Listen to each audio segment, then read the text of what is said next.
Nag-aabang sa akin pag nagbubukas ako ng parcel. Oh.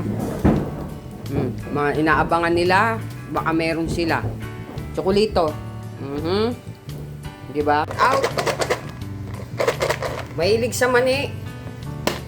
Para sa iyo tong maning to. Nakita mo yung kung ano mga laman yan ng mga mani na yan? Hazelnut.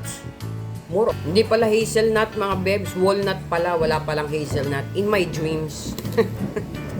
On hazelnut, almonds, cashew, and meron din siyang mga dried fruits. Ayan makikita mo. Daming laman mga bebs. Oh, magkano bang kuha ko rito? Kasi nililista ko lahat yung mga dumarating kong parcel. Magkano ba? Wala yung listahan. Nasa 200 plus siya mga bebs. Basta nasa 200 plus. Murang-mura na.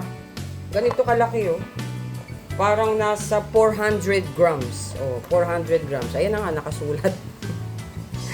So, titignan natin. Bubuksan natin. At meron pa siyang social. Easy open ka. Pichi, umalis ka dyan. Pichi. Ito, puro ano na naman oh. Inaano na naman niya ang aking mga parcel, mga bebs oh.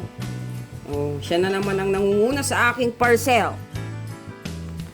Siya na naman ang nangunguna. So, titignan natin. Social, ha? Ngayon lang ako nakakita ng ganito. May paganito pa. No? May paganito pa siya talaga. Ang daming laman, mga bebs, oh. Puro hazelnuts. Ay, hazelnuts. Ano ba to? Walnut. Walnut pala to. Stop. Legit.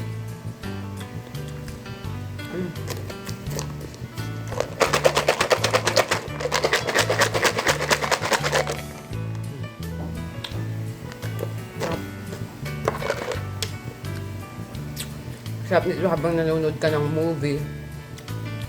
Banat ka ng ganito. No? Or else kung nagbe-bake ka, pwede mo na itong isama.